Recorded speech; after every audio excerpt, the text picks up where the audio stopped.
Salve moçada, tudo bem com vocês? Tudo tranquilo? Hoje nós estamos gravando uma aula à tarde, hein? Sábado à tarde. Tudo bem? Sentiram falta do canal ontem? Acho que não, hein? O canal está crescendo, mas as participações estão diminuindo, as visualizações também. Eu não quero ficar toda hora pedindo para que vocês curtam, visualizem, compartilhem nas redes sociais, ou seja, aquele pacote exigido pelo YouTube para que o canal possa crescer. Lembrando que o canal é para vocês, é um canal inteiramente gratuito. Então eu preciso desse feedback, da participação, da disseminação do canal. Eu tenho algumas pretensões com o canal. Vocês viram que eu comecei com a geografia geral, depois nós vamos para a geografia do Brasil, geografia do Paraná, depois eu vou dar um curso para vocês de história geral, história da América, história do Brasil, um curso da história da filosofia e das principais escolas de pensamento do homem, a história das religiões, um curso de sociologia. Ora, mas vai depender de vocês. Claro que isso vai demorar muito tempo. Estamos aqui tranquilamente gravando, na medida em que podemos e que não temos compromissos externos, mas este é meu sonho inicialmente para este canal. Quem sabe um pouco mais para o futuro, eu resolva desenferrujar algumas disciplinas e quem sabe a gente vai produzir até outros conteúdos de outras matérias. Mas, por enquanto, e vocês também estão me devendo a participação do sorteio do livro, apenas 10 pessoas participaram.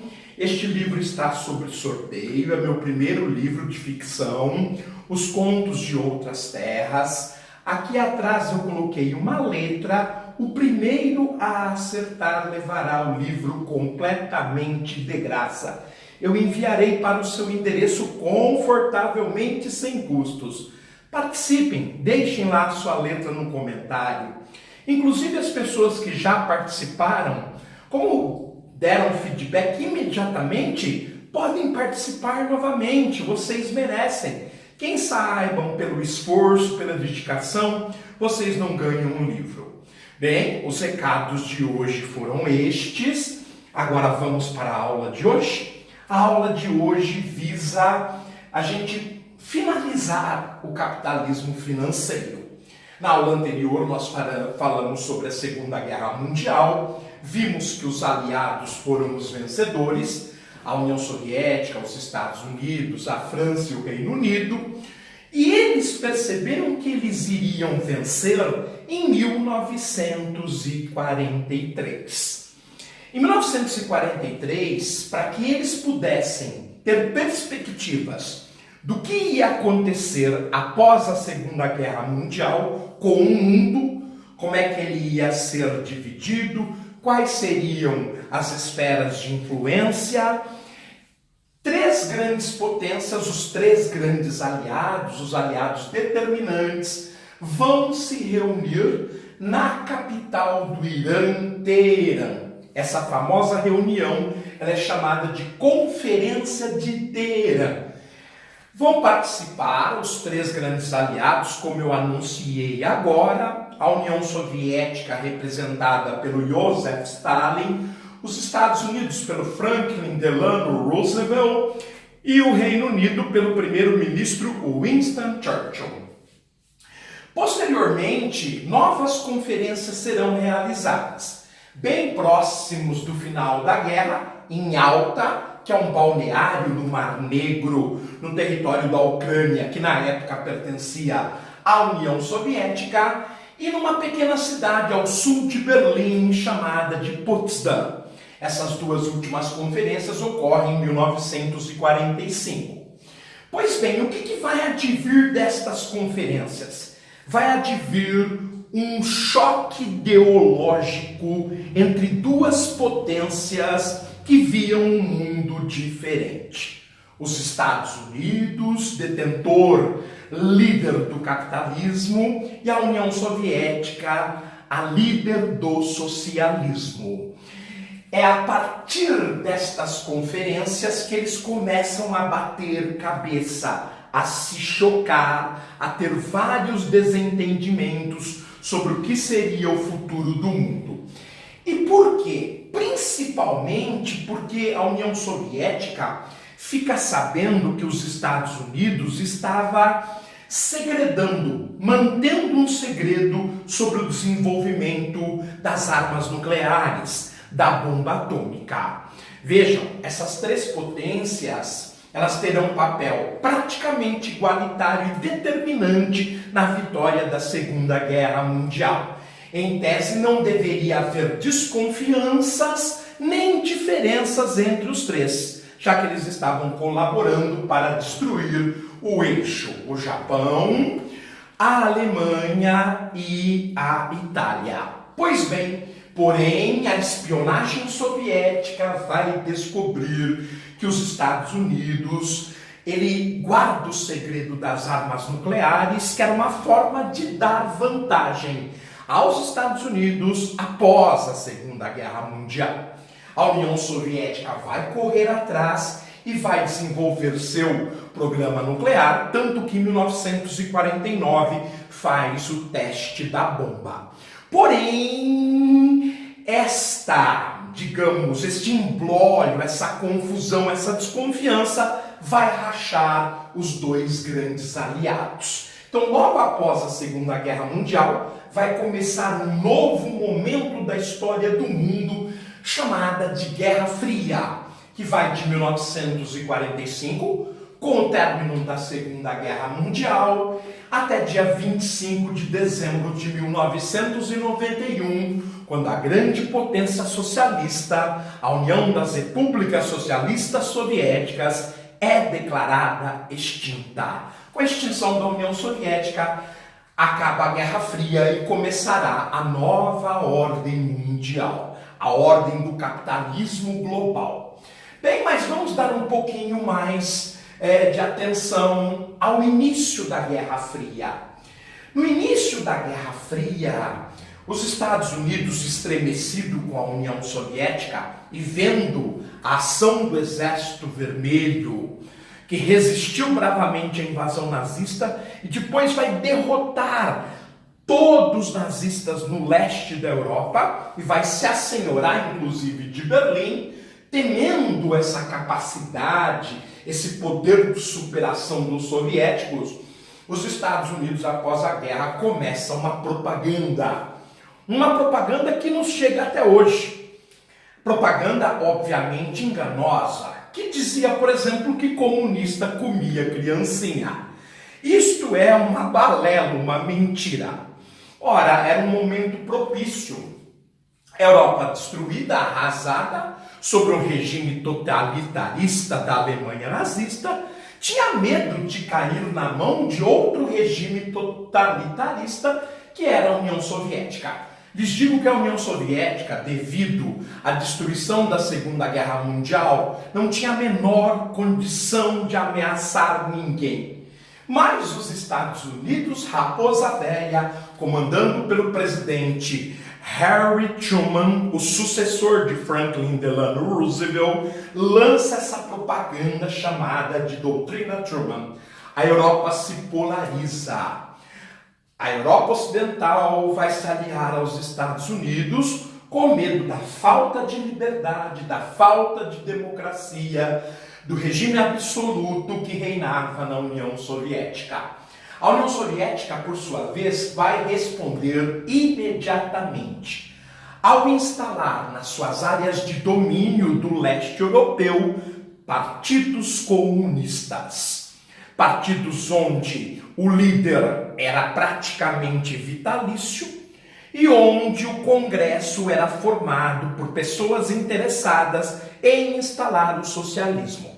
Não havia oposição, havia controle completo da mídia, não havia liberdade de expressão e possibilidade de discussões das ideias. Então a União Soviética vai implantar o seu regime político nos países do leste europeu.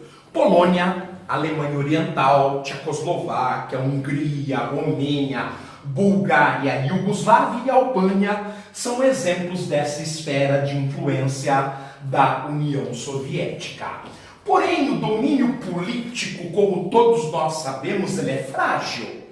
Ele pode mudar do dia para outro, numa simples eleição ou numa mudança de líder político. Logo, para consolidar o seu domínio, os Estados Unidos vai criar um plano de recuperação para a Europa, chamado Plano Marshall.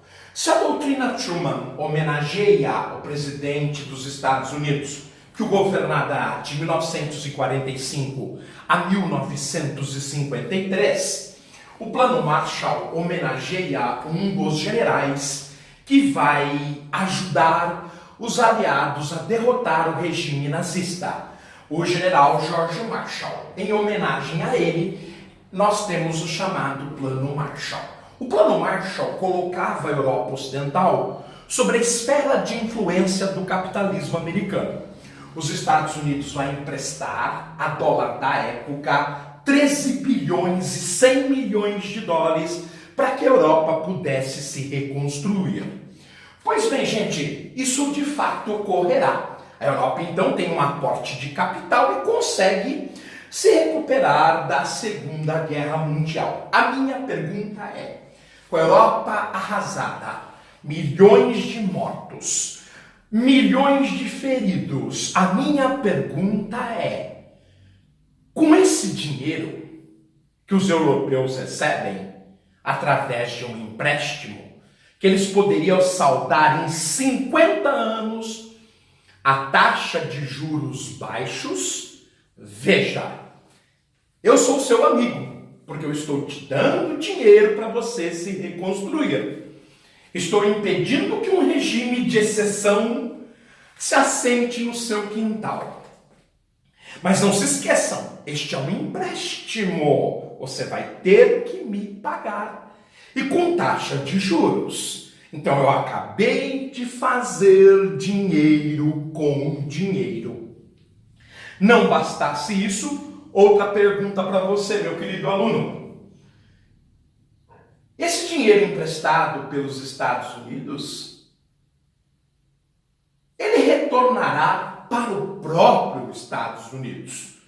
Por quê, meus amigos? Ora, de quem que os europeus iam comprar tijolos, carros, cimento, batata, arroz? O único país em capacidade de produção em alto nível no mundo eram os Estados Unidos. Mais uma vez a raposa velha vai dar um checkmate, um lance brilhante. Os Estados Unidos emprestam dinheiro para a Europa está devendo para os Estados Unidos, além do montante, as taxas de juros pagas em meio século, e os Estados Unidos vai aumentar a sua produção, gerando mais empregos e mais dinheiro. E tudo isso, os Estados Unidos ainda é visto como um amiguinho do Ocidente. É isso que dá início ao capitalismo financeiro. Como vocês viram, os Estados Unidos aprendem a ganhar dinheiro não com a indústria, não com o comércio, mas fazendo dinheiro com dinheiro. A Europa Ocidental estará aos pés dos Estados Unidos a partir de 1947. A União Soviética responderá. Primeiro ela dá resposta política no mesmo ano. A resposta econômica já vai demorar um pouco mais. Afinal de contas, a União Soviética perdeu 22 milhões de pessoas durante a Segunda Guerra Mundial. A porção ocidental estava completamente arrasada. Por sorte, Stalin tinha transferido parte da produção ao longo da ferrovia transiberiana na parte asiática da ex-União Soviética. Por isso, o país vai conseguir lentamente se recuperar, Mas para que o leste europeu não se seduzisse com as promessas norte-americanas, com o capital norte-americano, a União Soviética vai propor a Comunidade de Assistência Econômica Mútua, conhecida pela sigla de Comecon. Nesse sistema, era na verdade um mercado econômico dos países do leste europeu. Cada país contribuiria com a produção específica. Então, cada país tem uma característica, tem um talento, tem uma capacidade econômica, e eles trocariam entre si os produtos para que não houvesse falta de nenhum. Era uma ideia bastante interessante. É óbvio que a União Soviética tinha a capacidade econômica superior a todos os outros. Ela acaba por polarizar o Comecon, mas é fato que a organização acaba recuperando os países do leste europeu, por exemplo. Para os Estados Unidos completar o domínio da Europa Ocidental, faltava apenas mais uma coisa. Dominou politicamente, economicamente, agora ele precisava vigiar a Europa. E nada melhor do que um controle quando você coloca militares para vigiar os seus passos. Os Estados Unidos propõem uma aliança de defesa da Europa Ocidental com ele. A famosa Organização do Tratado do Atlântico Norte, que foi fundada em 1949. Lembrando que a semana passada, o presidente norte-americano Donald Trump estava querendo, inclusive, deixar de apoiar a OTAN e ela estava ameaçada de desaparecer. Mas isso é uma outra história. A OTAN foi criada com a seguinte estrutura. Mais uma vez, os Estados Unidos, raposa velha, parecendo um país decente, um país amigo. Veja como era a estrutura da OTAN no início. De um lado, os países da Europa forneceriam metade dos recursos, forneceriam metade dos soldados, forneceriam metade dos equipamentos da Marinha, da Aeronáutica e do Exército. E os Estados Unidos entrariam com a outra metade. A pergunta é, se os Estados Unidos está entrando com uma metade e os países da Europa com a outra metade, parece que a aliança é bastante equilibrada. Mas, obviamente, a Europa tem muito mais países do que os Estados Unidos. Isso quer dizer que na sua estrutura, aparentemente equilibrada, os Estados Unidos tinha 50%, enquanto a Europa, com 17 membros, cada membro tinha, na verdade, pouco menos de 3%. Mais um golpe de mestre. Os Estados Unidos, ele comandará a Europa Ocidental, política, econômica e militarmente.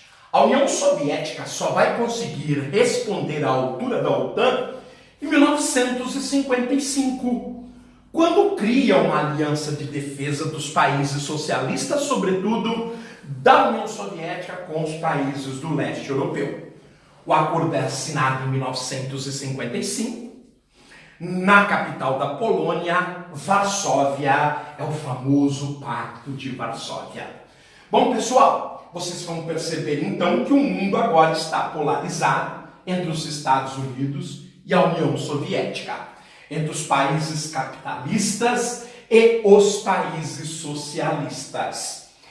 Esse momento nós chamamos a ordem mundial de mundo bipolar, de conflito leste-oeste. O leste do socialismo soviético, o ocidente-oeste do capitalismo norte-americano. Então, é um momento do mundo bipolar. E vocês viram que a partir do Plano Marshall se institui efetivamente o capitalismo financeiro.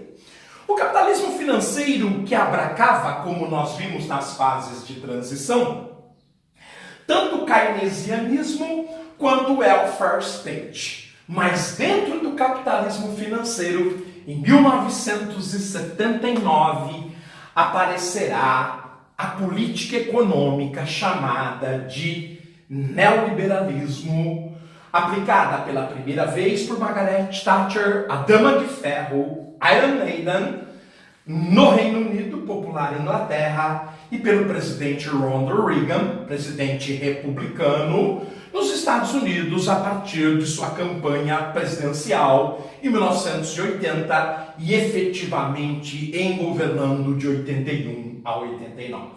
No entanto, este é um assunto para a próxima aula. Não se esqueçam de colaborar com o canal, me ajudem que eu estarei ajudando vocês. Tudo de bom, forte abraço, grande final de semana, acompanhe o canal, um abração do Sorzão e tamo junto!